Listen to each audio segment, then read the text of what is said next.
como a violência política, institucional e a baixa representatividade feminina perpetuam a violência contra a mulher.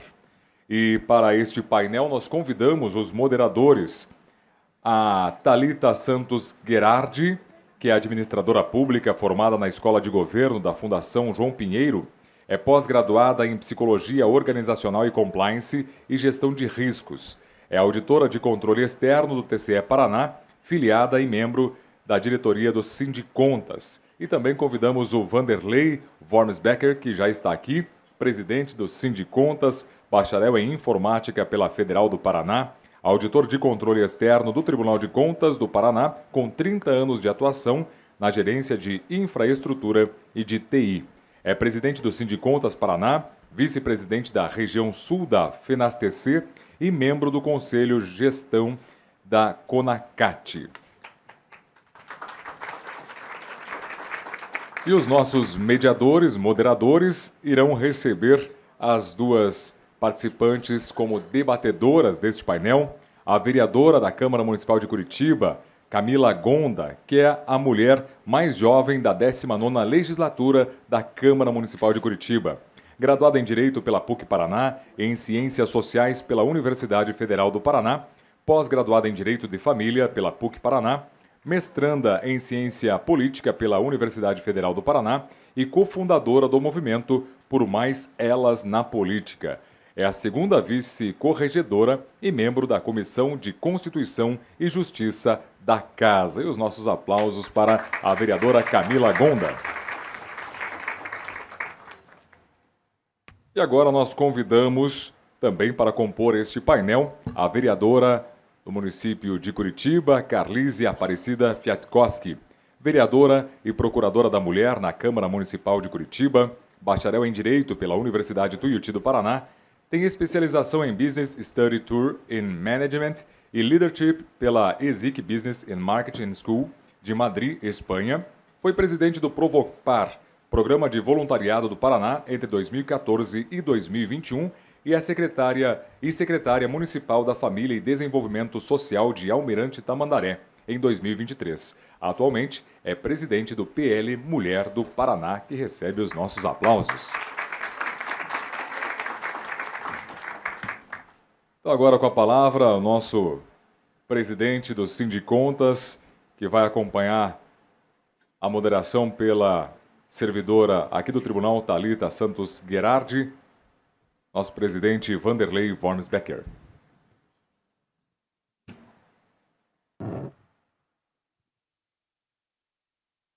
Bom dia a todos e todas. Muito obrigado pela presença. Gostaria de saudar as componentes da mesa, né?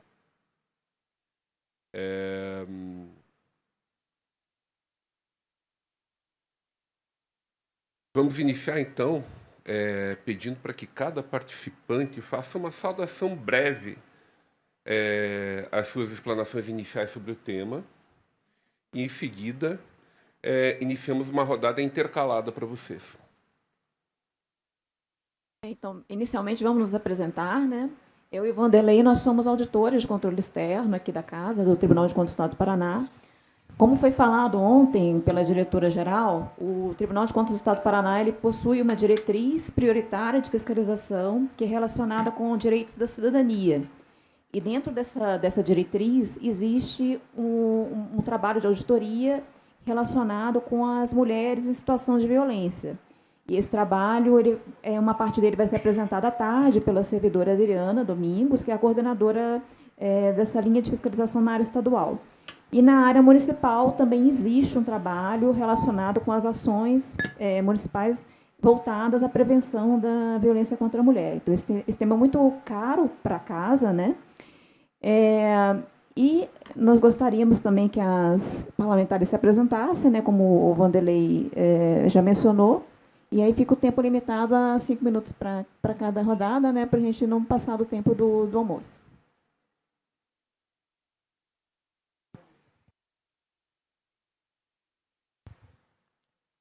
Bom dia, tá ligado?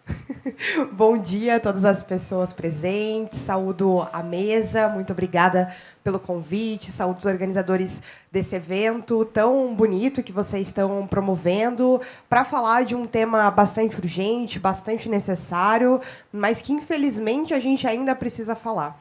Eu me chamo Camila Gonda, estou como vereadora da Câmara Municipal de Curitiba. Estou porque cargo a gente não é, a gente ocupa. Então, sempre, né, gosto de falar a partir dessa ótica, principalmente porque a gente sabe que, né, os cargos também são transitórios, os espaços de poder são transitórios, e a gente é aquilo que a gente carrega dentro da gente, né, e não aquele espaço que efetivamente a gente ocupa. Então, estou hoje na Câmara Municipal de Curitiba, fui eleita aos 24 anos como a vereadora mulher mais jovem do município, e hoje faço parte da Comissão de Constituição e Justiça da Câmara Municipal de Curitiba, sou líder da oposição da Câmara também, segunda vice-corregedora, e a gente sempre evidencia, né, a violência política de gênero, a necessidade de olhar para as mulheres em todos os cenários, também na política, que é um espaço hostilizado, e eu espero que a nossa conversa hoje seja bastante produtiva. Muito obrigada novamente pelo convite. Antes somente da palavra da vereadora Carlise, quero convidar duas pessoas para compor também a mesa de debates neste momento, que é a Leandre Dal Ponte, deputada federal por 3 vezes pelo Paraná, atual secretária de Estado da Mulher, Igualdade Racial e Pessoa Idosa. Lançou programas para estruturar políticas da mulher e da pessoa idosa em 87 municípios. Implantou as primeiras 30 casas da mulher paranaense voltadas à capacitação e empreendedorismo feminino. É autora do PL 2466 de 2019, que instituiu o mês de conscientização sobre o combate ao abuso e à exploração sexual de crianças e adolescentes. Então recebe os nossos aplausos a nossa secretária de Estado, Leandre Dal Ponte. Também compõe a mesa a servidora do Tribunal de Contas do município de São Paulo, Vera Carrion, que aposentou-se em 2019 como supervisora da Unidade Técnica de Suprimentos, formada em análise e desenvolvimento de sistemas, foi presidente da Asticom São Paulo por 3 gestões, da qual foi também conselheira deliberativa e atualmente ocupa o cargo de diretora administrativa. Exerceu o cargo de diretora de cultura do Sindilex e integrou as diretorias nacionais da FENASTC e da ANOSTC. Recebemos então Vera Carrion.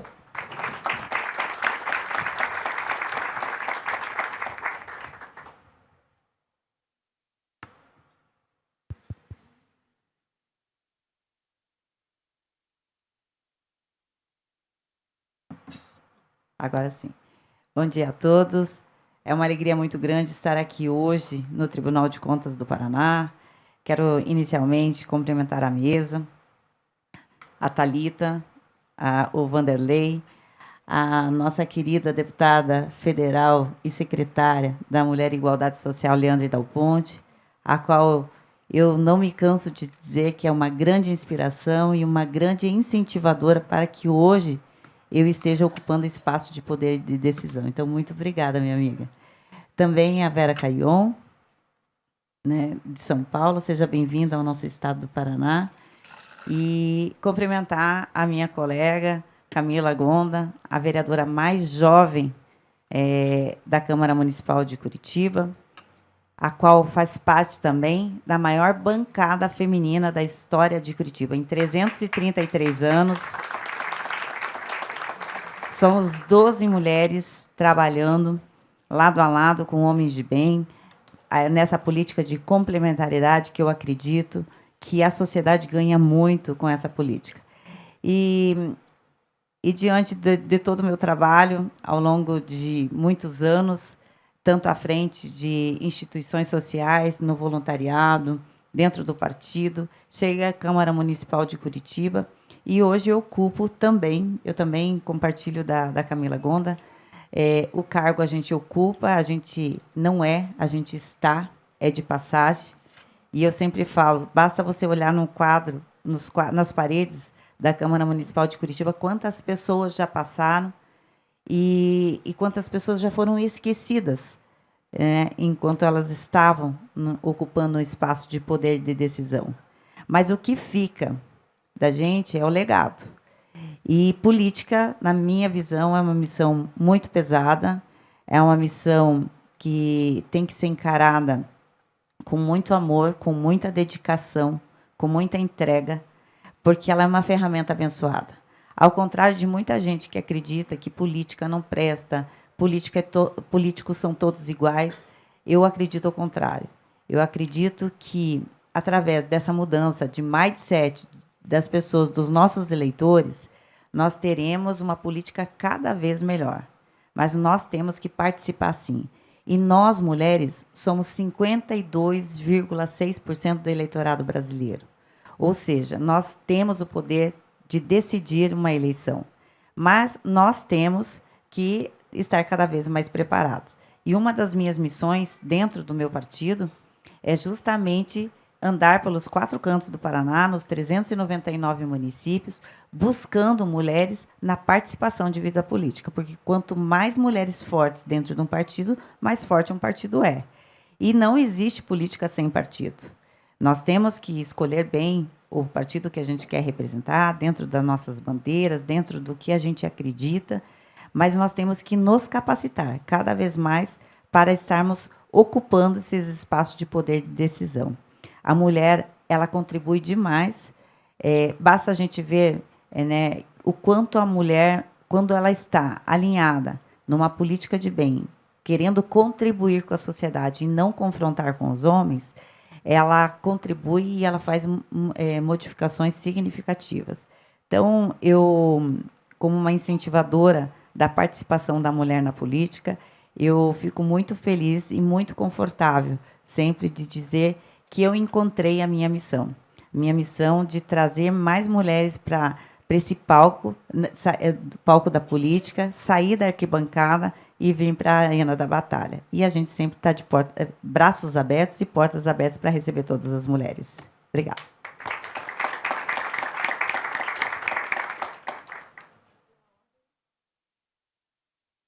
Pela ordem, então, passamos à apresentação da Leandre, né? E depois da Vera. Muito bom dia a todas e todos.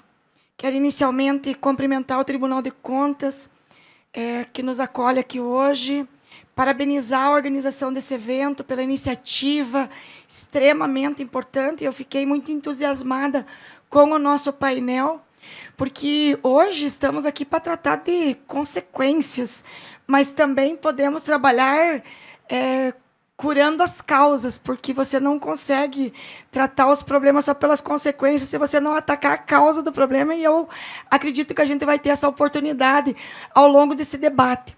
Cumprimentar também a mesa, minhas colegas parlamentares, amigas, a Carlise, que é minha conterrânea, também a nossa querida vereadora Camila.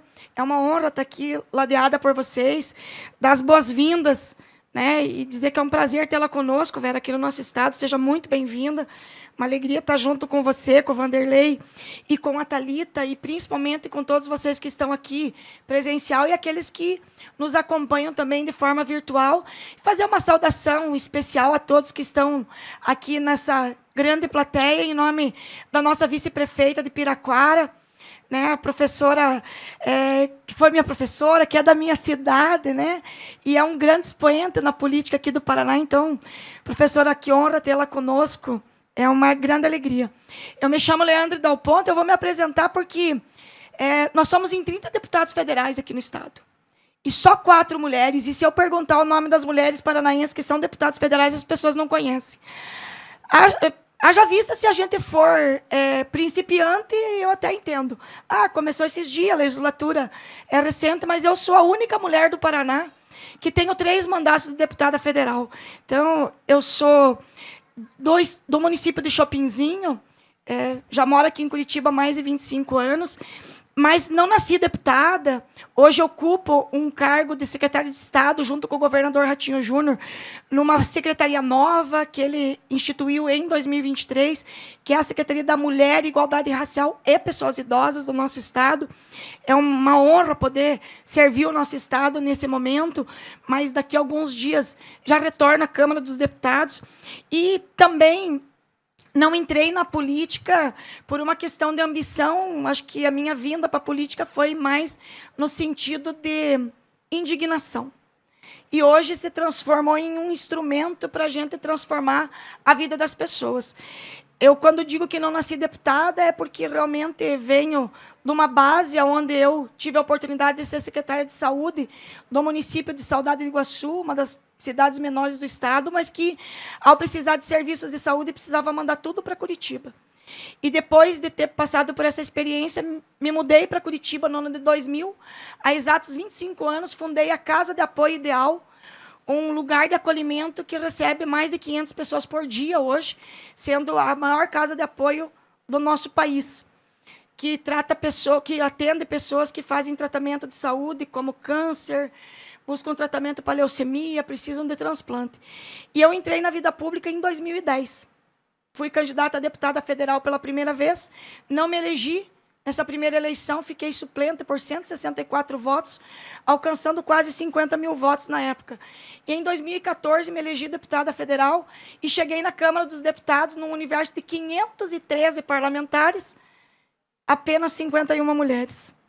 Fico muito feliz de ver hoje a nossa Câmara Municipal com um número um tanto expressivo pela história, né, das mulheres aqui de Curitiba. Fico também bastante feliz de ver a Assembleia Legislativa dobrar o número de parlamentares de uma legislatura para outra.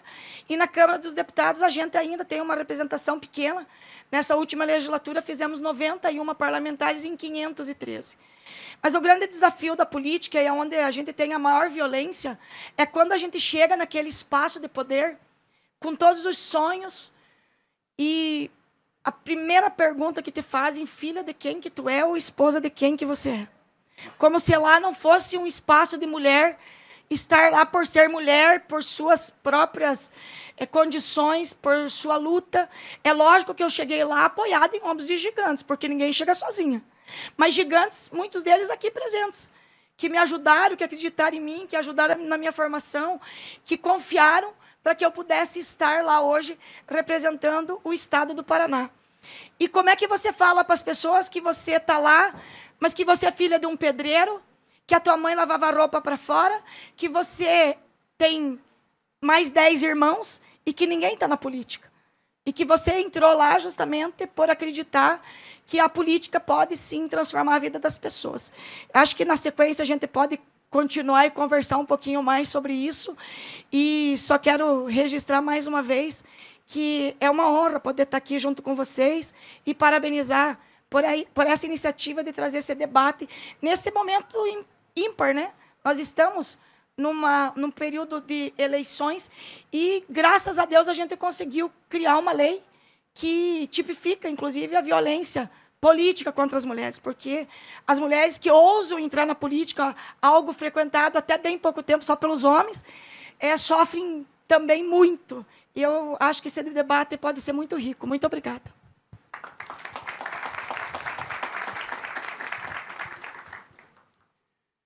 Bom dia, eu quero agradecer a presença de todos e todas aqui, agradecer a CONACAT pelo convite, a equipe que elaborou aí, a Sônia, que está organizando esse debate, e também, nesse momento, cumprimento a todos aqui na mesa. Meu nome é Vera Carrion, eu sou funcionária, como foi dito, do Tribunal de Contas do município de São Paulo, aposentada já, trabalhei lá por 30 anos, e desde o início, quando eu entrei no tribunal, eu comecei já a participar da vida sindical, né, porque não existia sindicato, a associação era uma coisa muito pequena, mas tinha demandas, coisas que eu achava que poderiam ser melhoradas, e então eu comecei a minha vida ali, a vida sindical, né?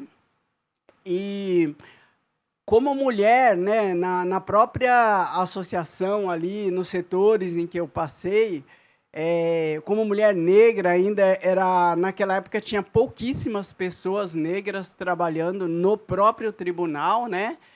E passei por dificuldades, tudo, mas mantive a minha... Eu sempre fui muito determinada, né? Se eu acho que alguma coisa pode ser melhorada, vou lá até conseguir, pelo menos, começar, né? E no tribunal, na época em que eu entrei, as mulheres não podiam trabalhar de calça comprida, né? Foi a minha primeira indignação, né? Quando eu fui assumir, tomar posse do cargo, eu falei, olha, não pode trabalhar de calça, só de saia. Eu falei, não, você está brincando, né? Não, não podia mesmo.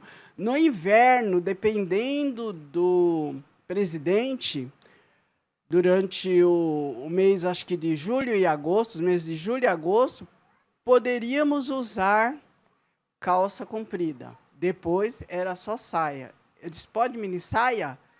Pode. Depois não podia mais. Cortaram também.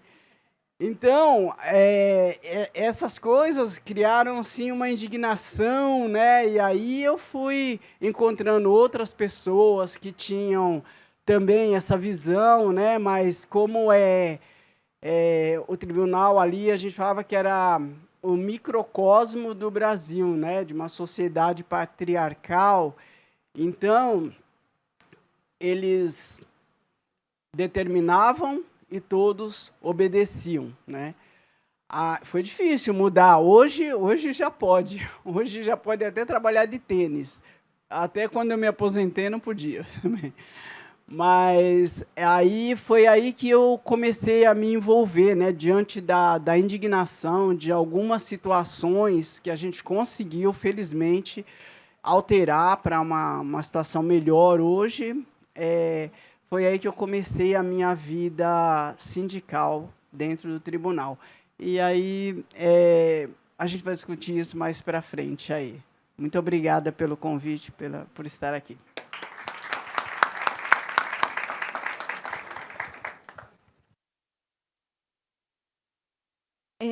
E daí nós gostaríamos que todas vocês comentassem a seguinte afirmação.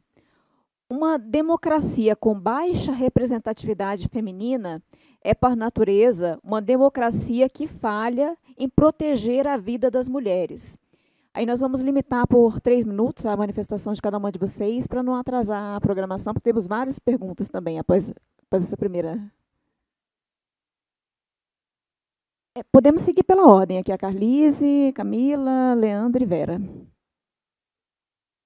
Bom, eu vejo o seguinte, eu sempre procuro olhar para o lado positivo. Eu vejo assim o aumento da participação da mulher, crescendo, como disse a deputada Leandre Dal Ponte, ano a ano, cada legislatura ela vem crescendo. Por quê? Porque a mulher ela está perdendo medo, ela está tomando mais coragem e os partidos necessitam de mulheres. Então, hoje nós temos uma lei que diz que pelo menos 30% nós temos que ter a participação da mulher dentro do partido. O fato é que muitas mulheres ainda acreditam que elas não estão preparadas, muitas mulheres ainda acreditam que política não é um espaço de mulher, a gente escuta muito isso, que política não presta. Então, essa missão talvez que nós, mulheres que estamos hoje liderando e sentando em cadeiras de poder e decisão, nós temos a obrigação de passar para todas as mulheres. Lógico, dá medo, claro que dá. O pleito eleitoral assusta, mas eu falo que não existe perdedores. Mesmo quando você entra num pleito eleitoral e você não alcança, como a deputada Leandre Dal Ponte na primeira campanha não chegou, eu também. Em 2022 eu fui candidata e não consegui chegar a sentar uma cadeira de poder de decisão. Porém, eu não me vi como uma derrotada porque eu vi o quanto eu avancei. Eu cheguei à conclusão que a minha mensagem apenas não tinha chego a todos os paranaenses, como deveria, pelo menos pelo número de paranaenses que eu precisava para votar em mim. Então, a mulher ela tem que ir com medo mesmo. Os partidos, a maioria, eu participei esses dias de um encontro suprapartidário no Rio Grande do Sul, onde nós tínhamos vários partidos, representantes de vários partidos. Todos os partidos hoje estão trabalhando a capacitação da mulher, essa participação da mulher na política. Então, o que está faltando, às vezes, é um pouquinho de coragem. É lógico que eu falo que o jogo tem que ser combinado, o jogo é pesado, o jogo é duro. Eu sempre, nas mesas de negociações dentro do partido, eu pedi que nunca os homens me tirassem de uma mesa por forma deles falarem. Então, é um comportamento meu. Eu nunca me vitimizei, pelo contrário, eu encaro a situação. Eu sei que às vezes, tem situações que a gente tem que enfrentar, são duras, mas faz parte. Teve algumas situações comigo mesmo, pessoal, isso não é violência de gênero? Eu falei, eu não vi como violência de gênero, porque eu sempre pedi para que me tratasse igual. Então, eu nunca aceitei esse vitimismo. E eu vejo que as mulheres, elas têm que participar mais, porque política não dorme, e política faz parte do nosso dia a dia, e quando a gente não participa da política, a gente é governado por quem participa dela. E, às vezes, a gente fica só reclamando e não vai para o fronte. Então, como a deputada Aliane falou, ela veio pela indignação. Algumas vêm pela bandeira, outras vêm pelo chamado, mas você sempre vai vir por uma causa. E você tem que focar nela e seguir em frente.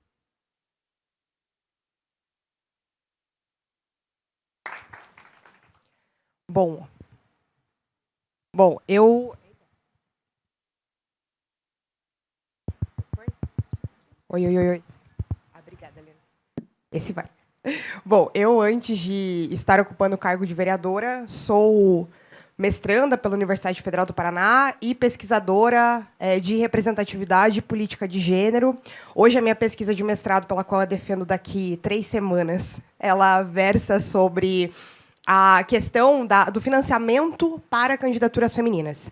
E, na minha pesquisa, eu trato de uma rúbrica muito específica, que é uma rúbrica que existe no banco de dados do TRE, que é uma rúbrica chamada Doação a outros candidatos ou partidos políticos. O que eu quero analisar com isso? Eu quero analisar se depois que os 30% do Fundo Especial de Financiamento de Campanha, que foi incluído através de uma emenda constitucional, mas era uma decisão do STF a respeito dessa inclusão, os 30% de financiamento do FEFEC fossem direcionados para as mulheres, se depois que esse repasse preliminar ele acontece, se essas mulheres elas utilizam esse valor para instrumentalizar as próprias campanhas, ou se por algum motivo, porcentagem desse valor, que anteriormente era necessário e obrigatório de repasse para candidaturas femininas, seja repassado para outros partidos, ou o seu próprio partido, ou para outros homens. E, já dando um spoiler da pesquisa, sim, parte significativa desses valores é transpassado para homens, e muitas mulheres são instrumentalizadas no processo político, para além do que a gente vê como candidaturas laranjas, candidaturas fictícias. Mas é um processo de burla posterior da política de cotas. E aí, o que eu quero dizer com tudo isso? Eu quero dizer que a hostilidade da mulher no espaço político, ela enfrenta diversos caminhos e diversas camadas. Antes fosse a violência tão somente no parlamento, mas a violência ela acontece muito antes, ela se somatiza às desigualdades sociais. Então, a mulher se somatiza à mulher negra, à mulher LGBT, à mulher periférica, e esse acúmulo de desigualdades sociais fomentam uma desigualdade social cada vez maior. E quanto mais você acumula essas desigualdades, mais difícil de adentrar o espaço de poder. Então, hoje, eu com 25 anos, sendo eleita com 24, posso falar que fui eleita porque eu tive uma família, uma estrutura familiar que me possibilitaram o acesso a uma educação, seja pública, porque sou formada em ciência política, mestrando em ciência política pela Universidade Federal do Paraná, seja privada, porque sou advogada pela PUC Paraná e especialista também pela mesma universidade, mas eu tive uma família com estrutura que me possibilitou ter o acesso a esse privilégio de ocupar esse estudo. E se eu pude ter esse acesso, é importante que haja democratização do ensino, porque vocês mais do que ninguém sabem que diplomas não devem ser feitos para serem colados na parede, mas sim para democratizar acesso à informação. Mas a dificuldade de adentrar nesse espaço representativo, ela é muito mais do que as meras, né, barreiras. Ela é um acúmulo dessas barreiras que são transpassadas ao longo do tempo. Então, essa mulher, para que ela se interesse politicamente, ela já tem que ter tempo hábil para se interessar para aquilo. A tripla jornada, a escala 6x1, o sucateamento das mulheres no mercado de trabalho, não possibilita que essas mulheres elas adentrem o espaço político. E nem assim os que estão no poder o querem. Até porque esse espaço ele nunca foi pensado para as mulheres. Ainda não é pensado e pode ser que não seja pensado ainda por muitos anos. Porque os dados mostram que a gente está bastante longe, mais de 130 anos para que a gente possa chegar a uma equidade verdadeira de gênero na nossa sociedade. E aí, se essa mulher ela tem esse tempo, ela se interessa, ela encontra os desafios de financiamento de candidatura e ela encontra os desafios de não conseguir ocupar as vozes dentro de um espaço partidário. E quando ela consegue superar essas barreiras, ela entra no parlamento e lá ela é silenciada por outros homens que não aceitam o espaço representativo de mulheres ocupando os mesmos lugares que um homem há muitos anos já ocupa.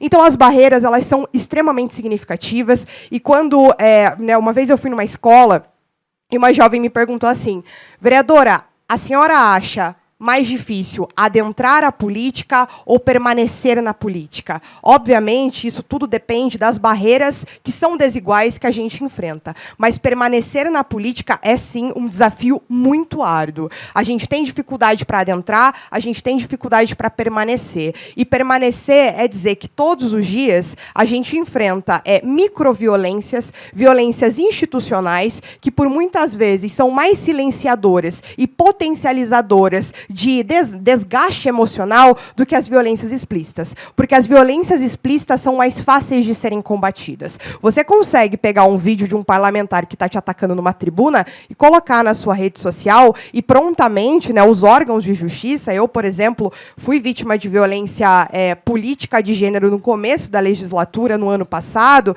e a Procuradoria-Geral da República entrou com um pedido, né, para que o TRE aqui do Paraná pudesse investigar e essa questão ainda tramita aqui no Paraná para que pudesse investigar a suposta violência política de gênero que eu sofri. Então, a gente tem, né, esse amparo, esses mecanismos. O problema também é a violência institucional, a violência que silencia mulheres e que é importante dizer, não acontece só no meio político, acontece em todas as carreiras, em todos os espaços onde uma mulher procura ter voz. Por isso é importante esse combate e é importante o não silenciamento, né? Porque quando a gente se cala e a gente não fala, isso é sim violência, é necessário combater, a gente está, de certa forma, legitimando que outras mulheres que virão após a nossa trajetória se silenciem também.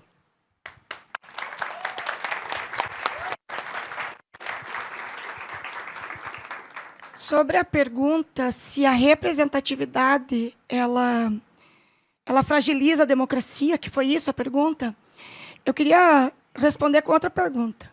Quem acha que qualidade é melhor do que quantidade? Levanta a mão. Bom, eu quero dizer que eu discordo de vocês. Eu queria mostrar essa foto para vocês. Essa foto representa o poder. O poder daqueles que têm condições de mudar a vida da gente, mexer em tudo no nosso dia a dia. São essas nações, praticamente, que discutem se vai ter guerra, se vai ter paz, se vai aumentar o preço do barril do petróleo, se a gente vai ter comida na mesa, e etc. Aí, quando a gente olha para ali, né, a gente vê todos esses líderes, mas quando a gente olha para a quantidade de mulheres, a gente vê mulheres extraordinárias, é verdade, com muita qualidade. Mas elas são só 3. E quando a gente tem que discutir alguma coisa que representa mais de 50% da população mundial, que são as mulheres, elas são minorias. E elas podem ser as mulheres mais incríveis do mundo, que elas não vão ter, com certeza, voto suficiente para poder mudar as coisas. Vou dar outro exemplo para vocês. Quem aqui gosta de política? Levanta a mão. Menos a vereadora e a prefeita, né? Ah, que bom. Porque se vocês não levantassem a mão, eu ia embora. Porque senão eu penso assim, se eu venho num lugar em que as pessoas não gostam de política, o que eu estou fazendo? Quando na vida vocês já se pegaram com raiva, indignados, escutando o rádio ou assistindo a televisão, aquelas discussões infundadas que não levam a lugar nenhum, que só atrapalham nossa vida, e desligaram a TV porque lá estava passando uma sessão da Câmara dos Deputados, do Senado Federal. Quem já não se pegou fazendo isso, desligando a TV e dizendo assim, puxa, eu ainda tenho que pagar por isso? Eu acho que todo mundo já fez isso. Aí eu pergunto para vocês, vocês viram as mulheres lá? Aqui é a representação do Parlamento Europeu. Eu trouxe essa foto, não por nada, é porque aqui o Congresso Nacional ninguém fica sentado, daí é difícil a gente conseguir identificar as mulheres. Mas a representatividade aqui no Brasil é igual essa. Então, às vezes, quando a gente está ouvindo indignada certas questões que são discutidas no nosso país, no nosso estado, no nosso município, a gente esquece de olhar quem que está discutindo. Mas eu garanto para vocês que poucas vezes vocês vão ver mulheres discutindo coisa que não faz sentido, que só ocupa o tempo e não traz benefício para a sociedade. Outra coisa é quando a gente prega uma coisa e pratica outra. Com todo o respeito que eu tenho ao presidente Barack Obama, que fez um grande trabalho, mas ele esteve aqui no Brasil e eu estive ao longo da solenidade que ele falou, que o mundo só vai ser diferente quando homens e mulheres tiverem paridade nos espaços de decisão. Ele foi presidente 2 vezes nos Estados Unidos. E ele só encontrou uma mulher incrível nos Estados Unidos para ser ministra. Então, vir aqui falar uma coisa e praticar outra também não vale. A ONU, eu estive lá semana passada. Líderes globais concordam que não existe democracia plena sem a participação das mulheres. Que não existe desenvolvimento social e econômico sem a participação das mulheres. E que não existe um futuro justo se o presente ainda tolera a violência. Mas agora que eles estão dizendo que essa representatividade da ONU precisa também ter equidade. Porque tem até um ODS, né, gente, que é o 5º, que diz igualdade entre homens e mulheres. Então, o que eu quero dizer com isso? Número importa. E se nós estamos falando de política, a primeira coisa que a gente está falando é de matemática. Está aqui as nossas vereadoras. E eu, em partes, concordo com a vereadora Carlice. Respeito muito ela. Mas discordo no seguinte. Não é uma questão só de vitimização. Eu sei que eu sou uma pessoa privilegiada, de estar onde eu estou. Mas eu também sei que a primeira coisa para uma mulher entrar na política é vencer alguns papéis sociais que foi imposto ao longo da exemplo, ela morreu analfabeta porque lá na década de 30 estudar era só coisa de homem. Ela não pôde ter uma profissão, eu hoje sou engenheira civil, uma profissão ainda exercida majoritariamente pelos homens, mas no tempo dela, estudar era só coisa de homem. A minha mãe não pôde escolher com quem ia casar, porque quem escolhia no tempo dela eram os homens. A gente vem, concordando com a nossa vereadora Camila, a gente vem não só num processo que vai levar uma centena de anos para nivelar. A gente vem num processo de desigualdade de mais de 400 anos. Porque na história do Brasil, só falando na história do Brasil, nós temos pelo menos 400 anos de desvantagens, quando a gente olha para o campo de direito dos homens. Porque para os homens, nada foi limitado, só para as mulheres. A nossa vida melhorou? Claro que melhorou, né, gente? Eu até sou deputada federal. Pensa bem. Eu até sou engenheira civil. Mas ainda hoje, mesmo na minha profissão, num campo que melhorou muito no mercado de trabalho para as mulheres, ainda tem alguém que confere minhas contas. Então, a representatividade feminina importa ou não para a democracia? Com certeza. Com toda certeza importa. Eu tenho certeza que se nós tivéssemos mais mulheres ocupando espaços de poder, as leis que nós estaríamos votando seriam outras, os problemas seriam resolvidos de outra forma. E ainda eu arrisco a dizer que a guerra da Ucrânia e da Rússia, que já se estende por 4 longos anos, se fossem 2 mulheres, já tinham resolvido.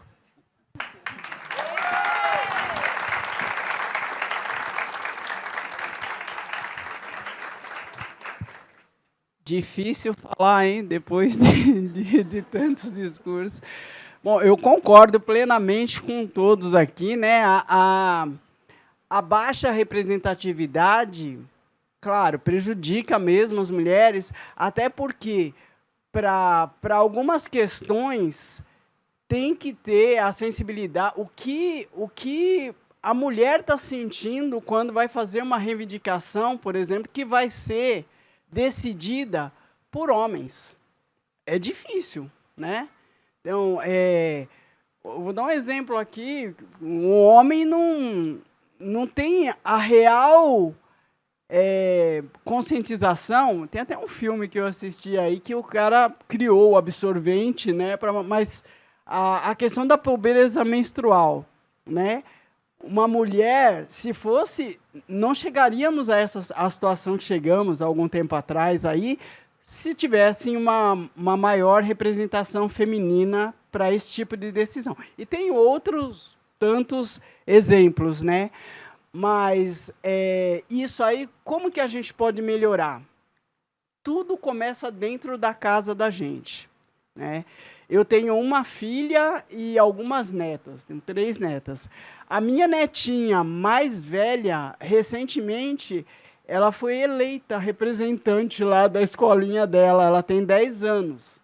Mas, desde que nasceu, a minha filha, os meus filhos também, os 2 meninos, sempre acompanharam a minha vida, né? Tanto a minha carreira como a minha vida sindical. Eles, onde eu vou, hoje não estão aqui porque é momento de escola, né? Mas essa minha neta aí, que já é sindicalista, posso dizer assim, né? Ela, na medida do possível, ela acompanha, né? E então a gente precisa começar a mudar essa situação lá dentro de casa, na educação, seja pública ou privada, a educação começa dentro de casa e é lá.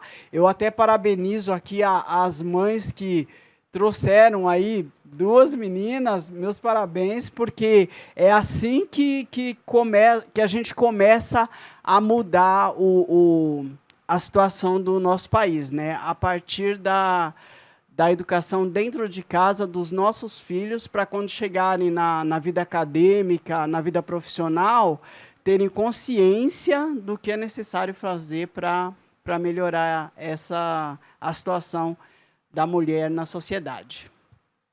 É isso, gente.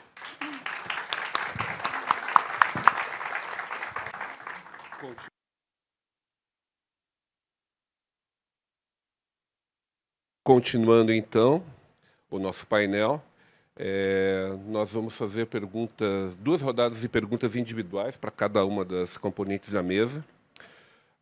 A Thalita vai fazer a primeira pergunta.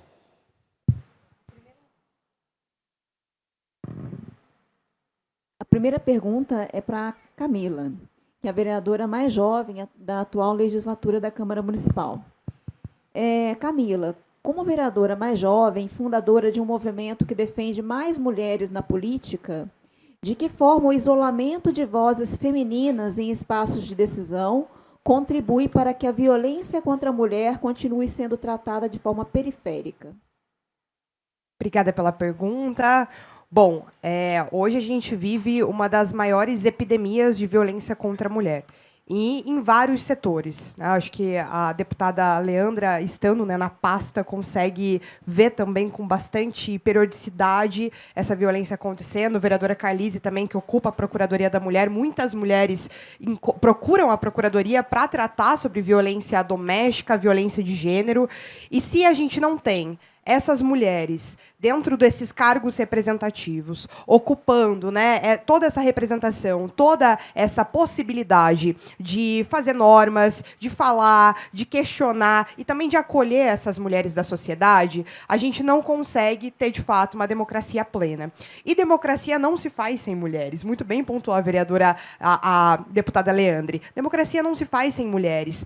Há a necessidade de que as mulheres ocupem esses espaços representativos para que justamente as pautas que nos dizem respeito sejam devidamente tratadas nos espaços públicos que nos são ofertados, né, dados por direito, que são direitos nossos. Então, toda vez que a gente vê a baixa representatividade de mulheres, a gente, consequentemente, também vê a baixa discussão de fatores que nos afetam.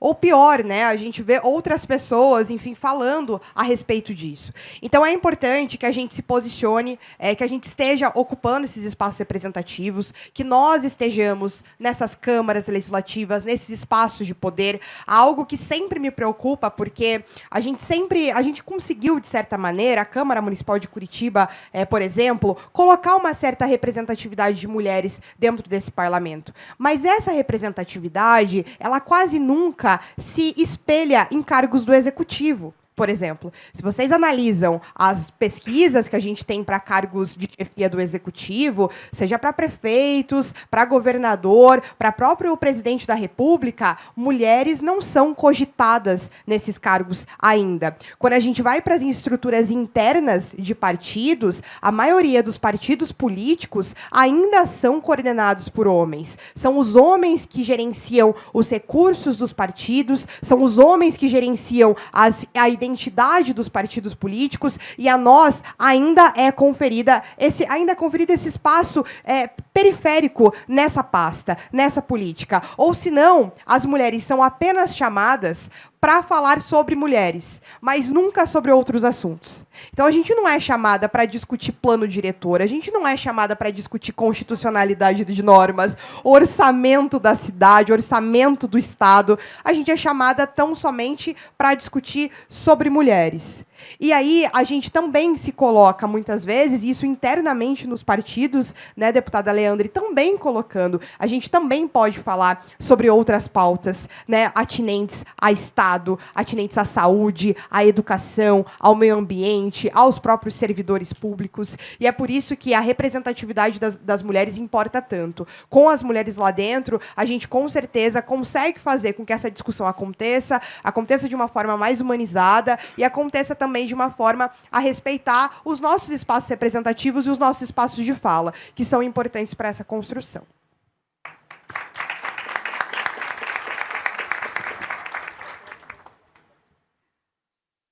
A próxima pergunta vai para a Vera.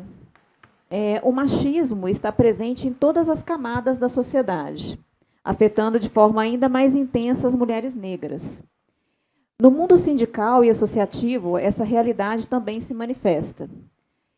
Gostaríamos que compartilhasse um pouco da sua trajetória e as principais dificuldades enfrentadas ao longo da carreira no TCM São Paulo e no movimento sindical.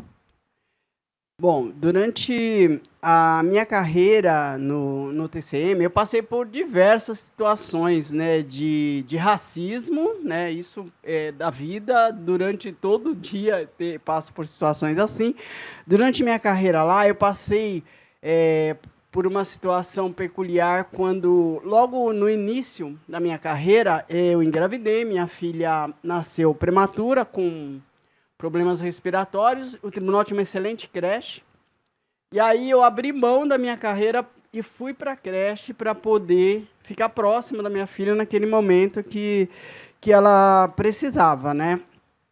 Mas eu abri mão da carreira administrativa.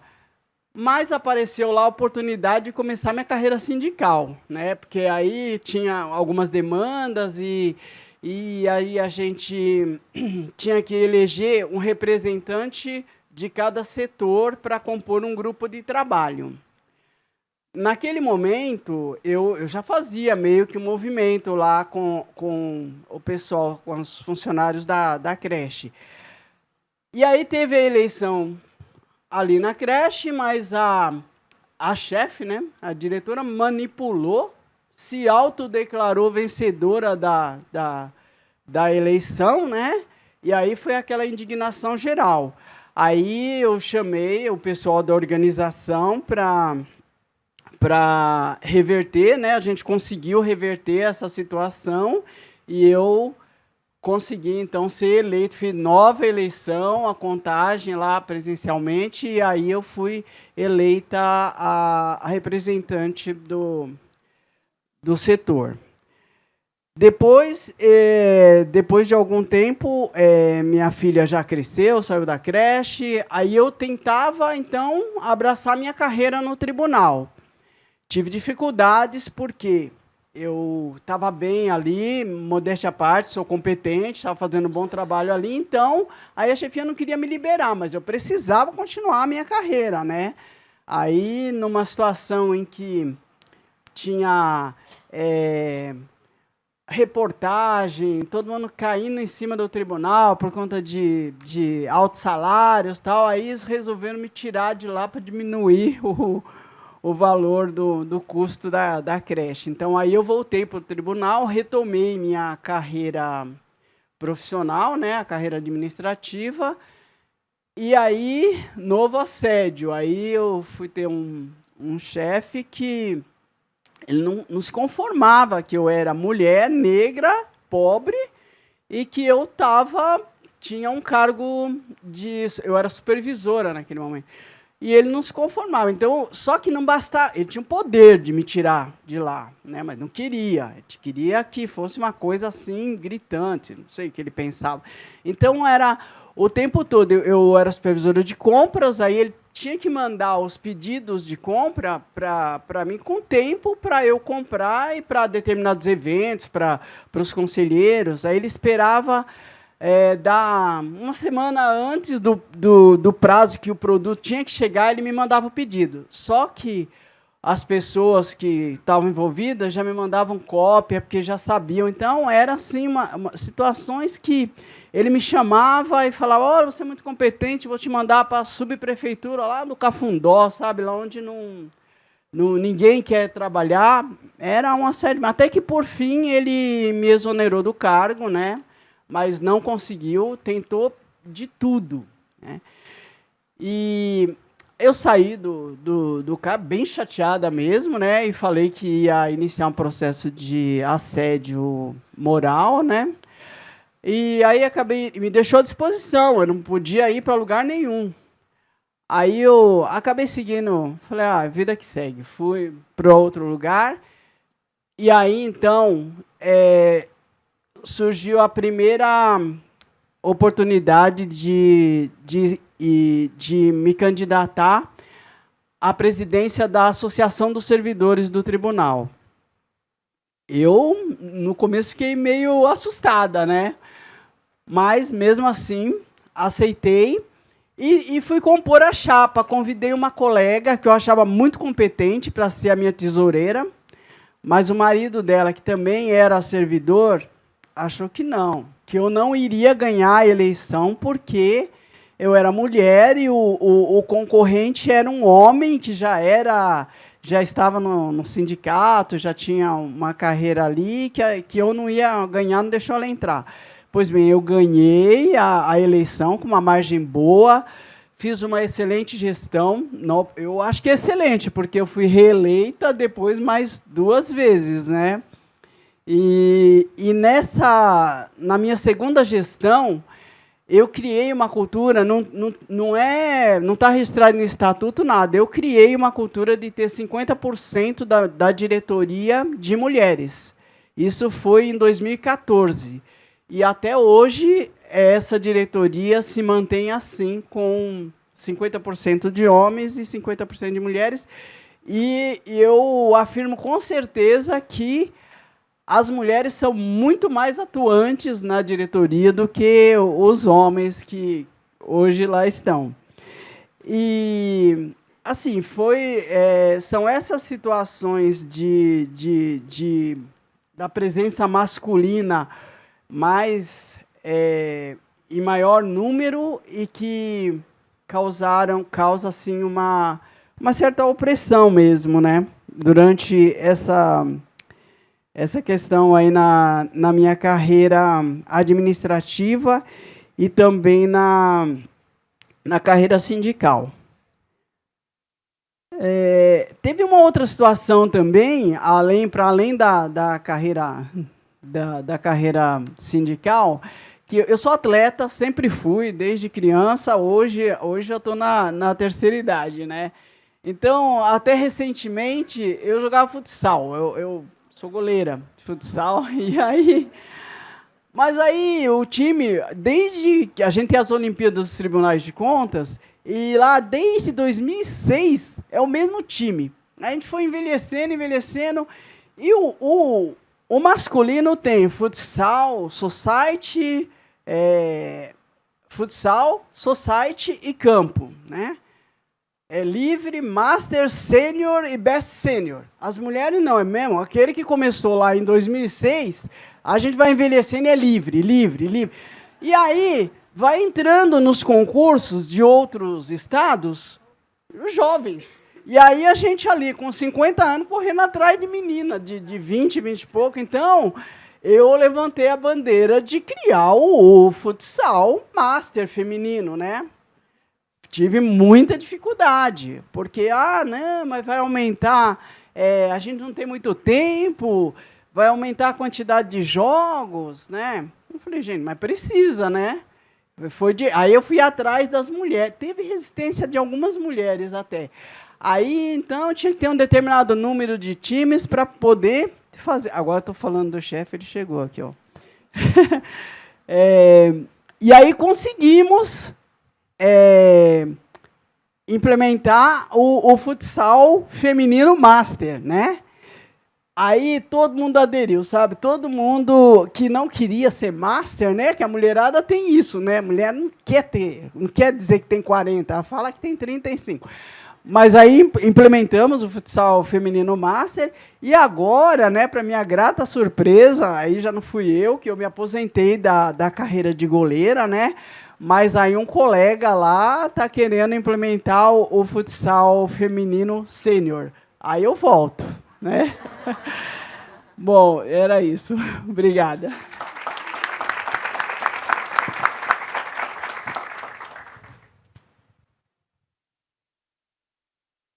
Ouvindo vocês todas aqui, agora é a pergunta para a Carlise, e eu resolvi estender um pouco a pergunta, porque nós temos diversos líderes aqui, líderes sindicais, líderes de associações, de confederações, centrais sindicais, confederações, né? E não é novidade para ninguém que a presença feminina em todas essas entidades é subrepresentada, né? E todos nós, como líderes, chega em determinados momentos do final das gestões, nós temos que organizar novas chapas e seguem os convites, né?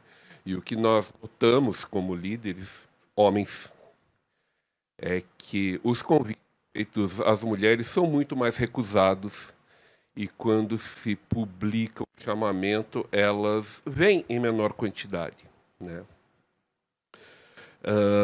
E isso se estende, provavelmente por consequência, e talvez pelos mesmos motivos, a todo o sistema político, aos partidos e a todos os grandes fóruns de decisão política no país.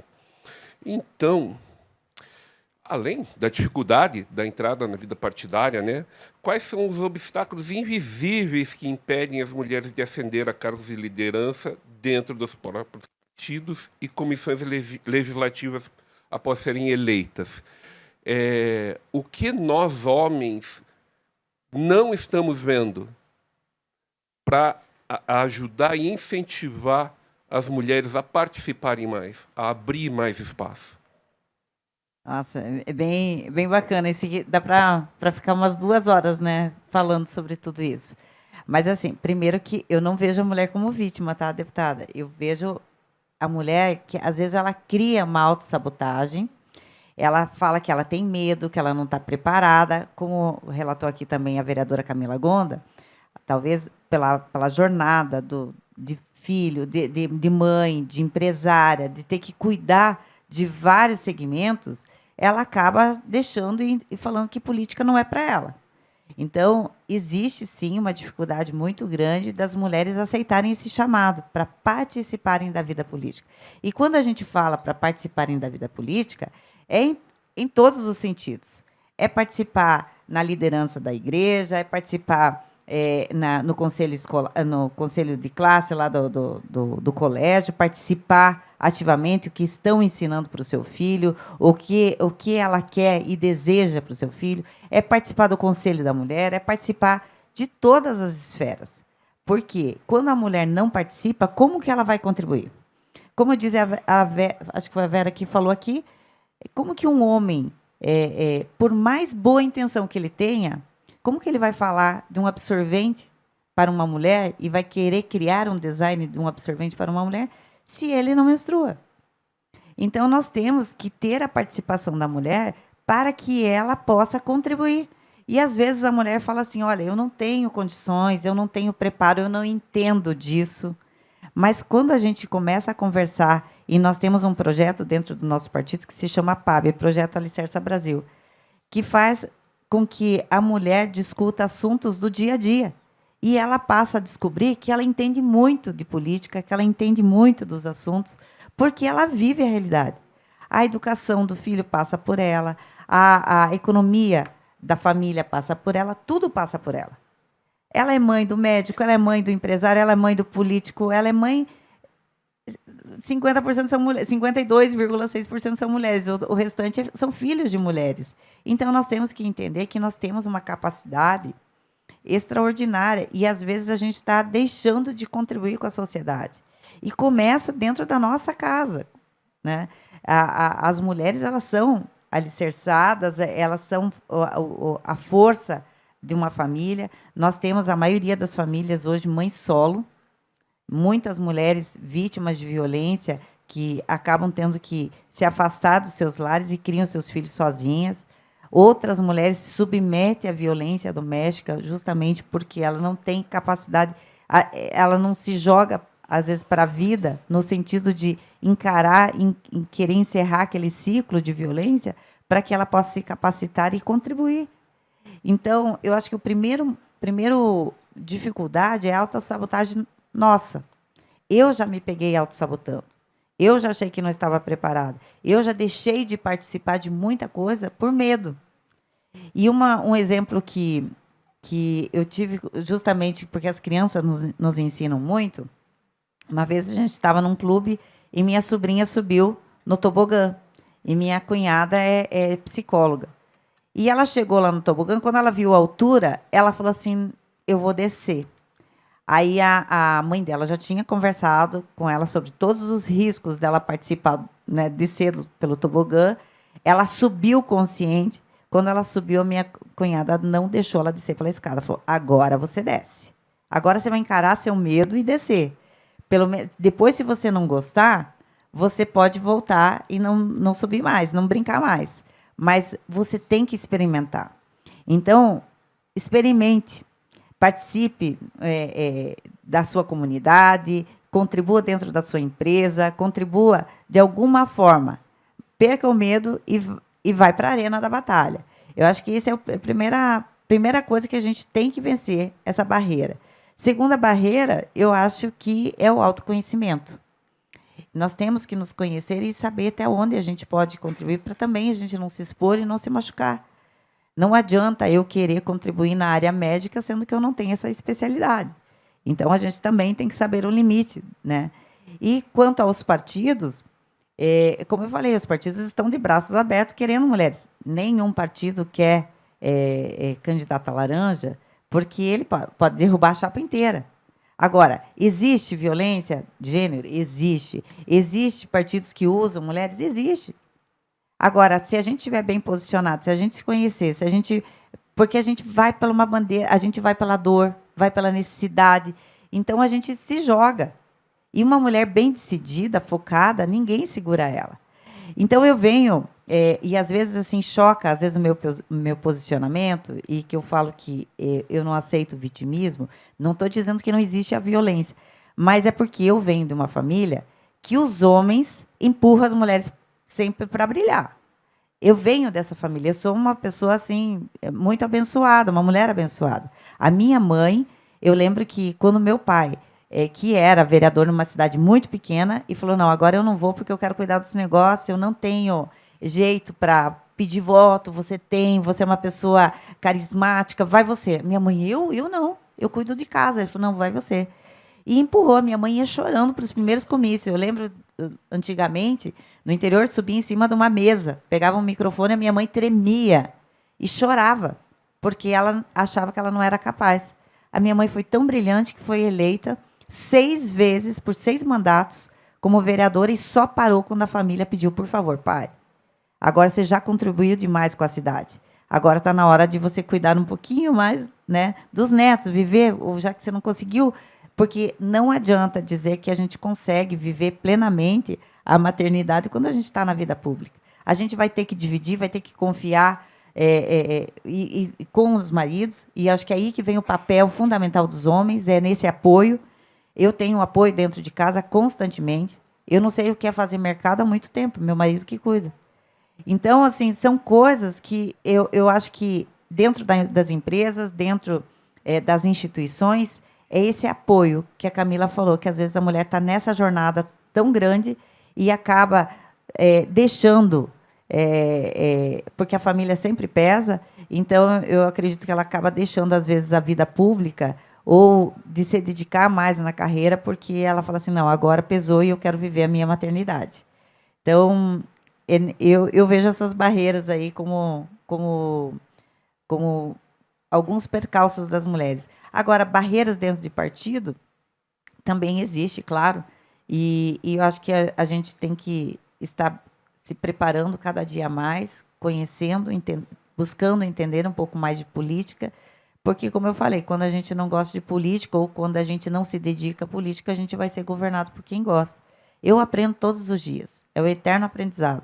Então, eu sempre estou buscando conhecer mais e sempre buscando me amparar. E, lógico, quando eu vejo uma mulher vítima de violência, de qualquer tipo, eu vou estar ali lutando por todas elas, porque eu não preciso viver a violência para ter que defender uma mulher. Eu defendo constantemente.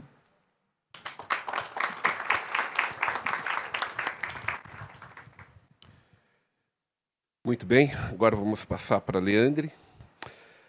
A senhora é autora de projetos fundamentais do protocolo, como o protocolo Não é Não, um plano de metas para o enfrentamento da violência doméstica. Com base na sua experiência como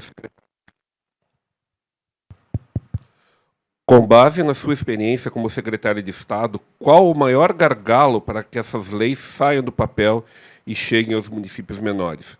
Às vezes, leis não bastam, certo?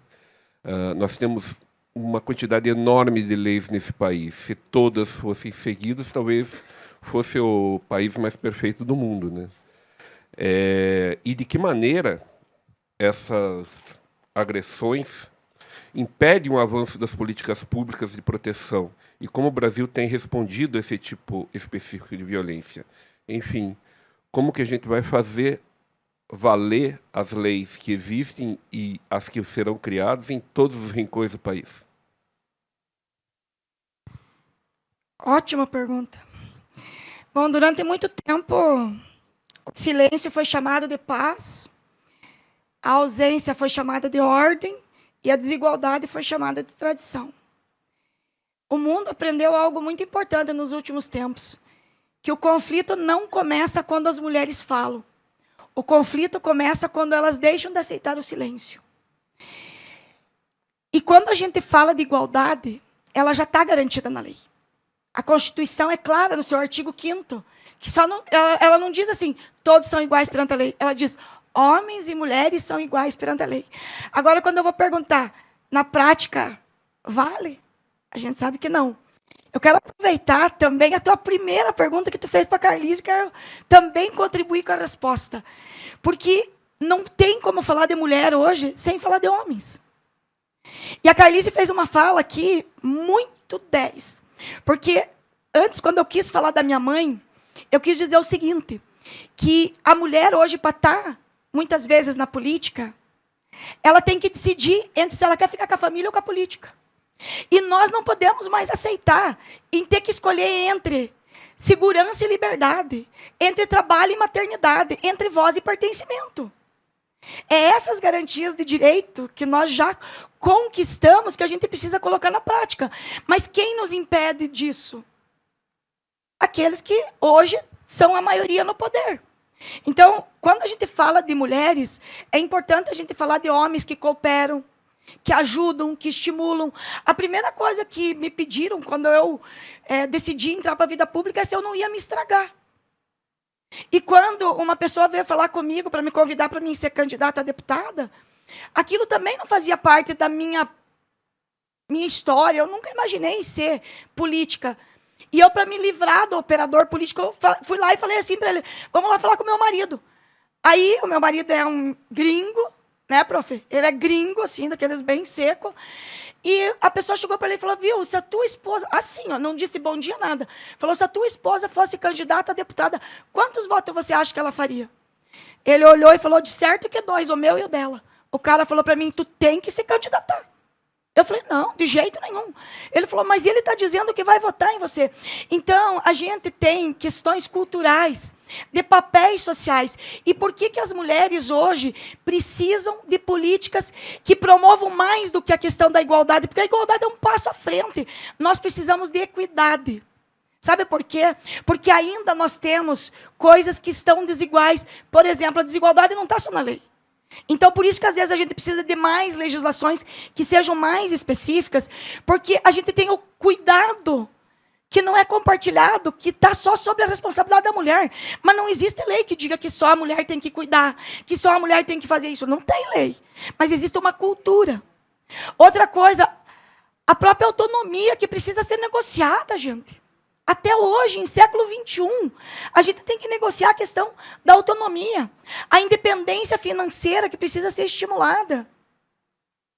Então, a gente precisa, sim, avançar nesse sentido. E quem que pode nos ajudar? Os homens, é lógico. Com formação, com conscientização e com educação. Mas ainda nós, homens e mulheres, educamos as crianças num modelo cultural onde a mulher é criada para o cuidado e o homem é criado para os papéis que a minha mãe foi criada.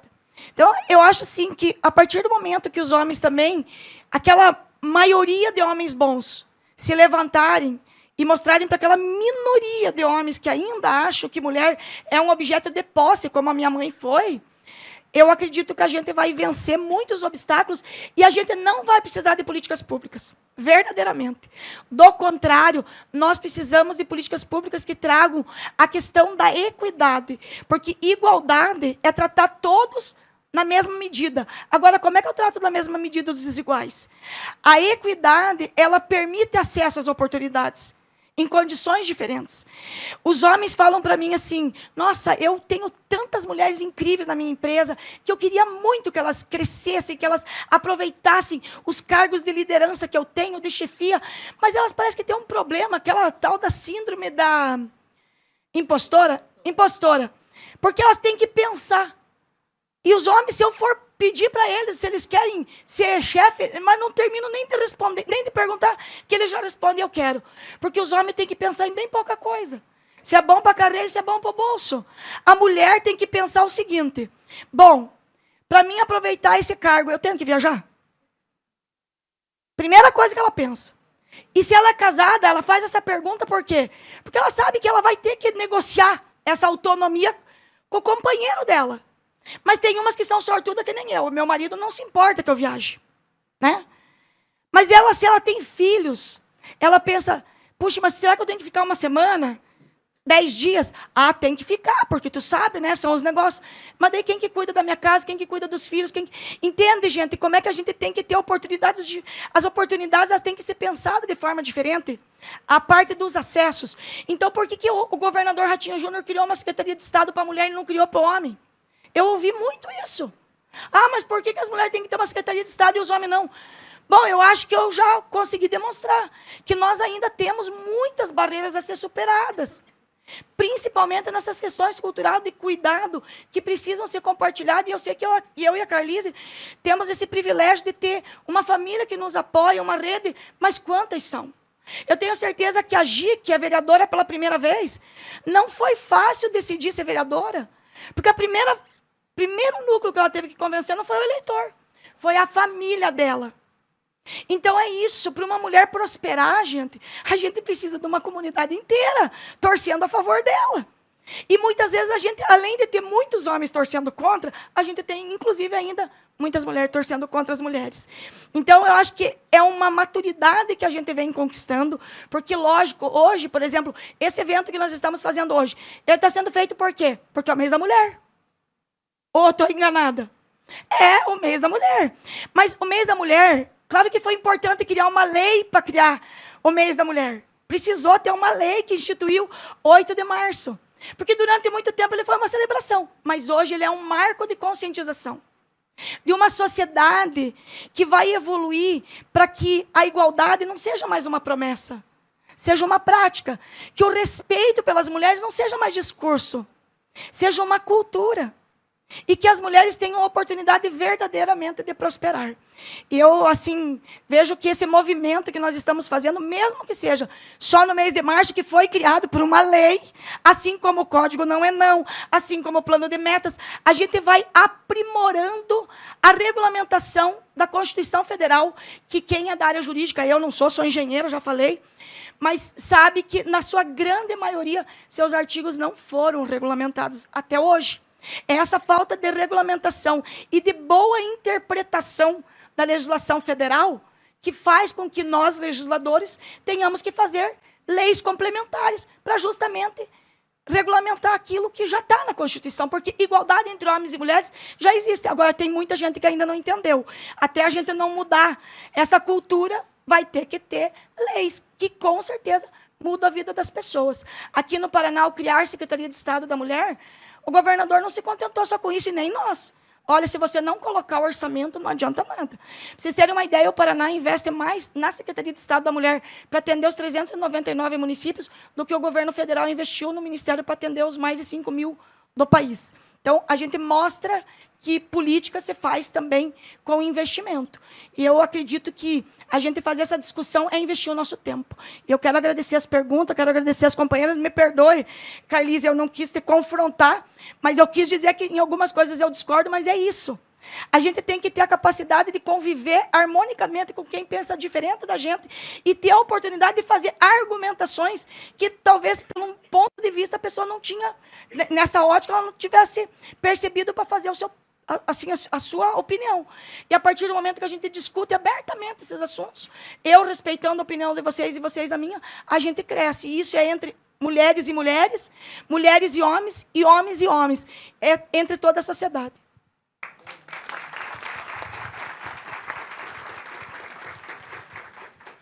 Muito bem, então, agradecendo a grande participação da Camila, Vera, Carlise e Leandra, eu gostaria de passar a plateia para perguntas.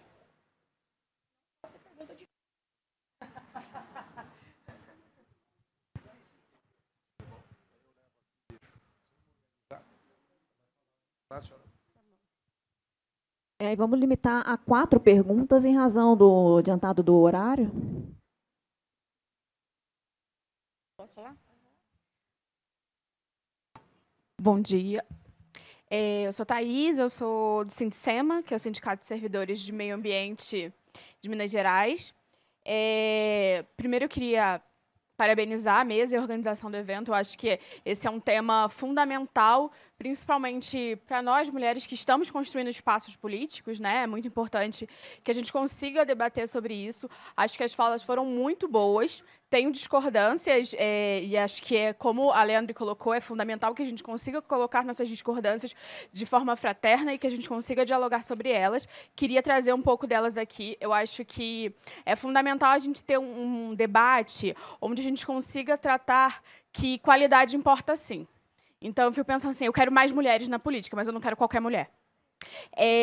Eu posso trazer, por exemplo, o exemplo de Margaret Thatcher. Assim, ela defendia um Estado mínimo neoliberal. Eu não defendo que essa mulher esteja no poder.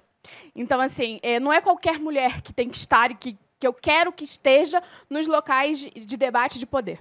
Eu acho que é fundamental que a gente consiga debater e que estejam nesses locais mulheres que, de fato, defendam políticas públicas para mulheres, mas não somente para mulheres, mas para toda a sociedade. É importante que a gente tenha aqui e apoie e vote em mulheres que defendam o Estado forte, um Estado, de fato, que construa políticas públicas para o próprio Estado. A gente está aqui num debate de carreiras típicas de Estado, ou seja, são servidores públicos. A gente tem que apoiar e tem que votar em mulheres que construam e defendam servidores públicos, que defendam concurso, que defendam uma melhor colocação de verbas públicas para esses espaços. Então, assim, acho lindo, acho maravilhoso, acho que o debate é fundamental. Entendo também a lógica de privilégio de ser uma mulher branca, mas não trazer aqui um debate que perpasse classe, raça e gênero não é um debate razoável para a gente falar de violência política, porque são essas as principais mulheres que sofrem violência política. Então, eu acho que a gente precisa fomentar ainda mais o debate sobre violência política, mas que a gente consiga fazer um debate mais aprofundado sobre classe, raça e gênero. É isso. Obrigada.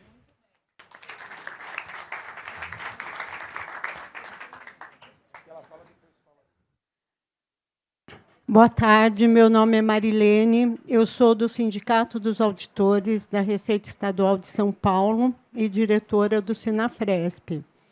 Aqui no debate, eu concordo com o que a colega falou lá, uma das minhas preocupações na política, pela que a gente vê nas casas legislativas, é a violência de alguns deputados contra as mulheres que estão lá exercendo cargo público.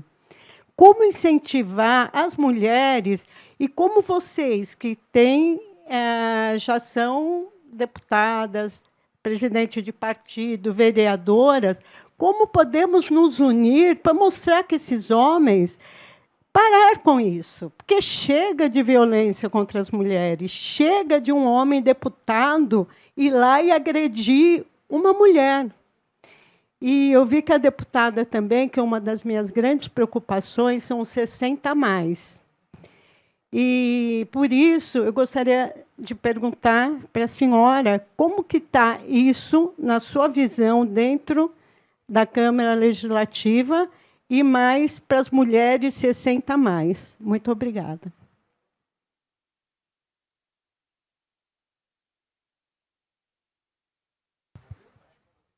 Então, podemos seguir pela ordem aqui, né? É uma geral e a outra específica para a deputada Leandre, né? Tá. Para a gente otimizar o tempo, melhor, né? Ouvimos todas as perguntas. Ok. Bom, eu não teria uma pergunta necessariamente, mas eu gostaria de contribuir e parabenizar, claro, toda a mesa, mas em especial a deputada Leandre, porque nós, como município e atuantes lá da ponta, ontem, quando a gente ouviu de um dos senhores que mencionou aqui na mesa, que no Rio Grande do Sul, tinha usado um orçamento de apenas 600 mil para o Estado, a gente ficou chocada, né? Porque nós, lá no município, que é um município pequeno, município de Turvo, a gente, com o ano passado, início desse ano, só nós somamos mais de 200 mil já através do repasse da secretaria. Então, para nós que fazemos trabalho na ponta, faz total diferença o nosso trabalho. Então, nós atendemos nossas comunidades indígenas, quilombolas e, claro, toda a população em geral que a gente precisa atender lá. Então, é muito importante, a gente agradece, né? Claro que tem outras tantas falas importantes que vocês falaram, mas dentro da política e das ações das mulheres, que é esse olhar da deputada como mulher, que faz total diferença para nós que estamos atuando lá na ponta. A nossa assistente social, a psicóloga, enfim, através desses recursos e planos, né, de trabalho que a gente executa lá, com esses recursos que fazem total diferença. Então, muito obrigada.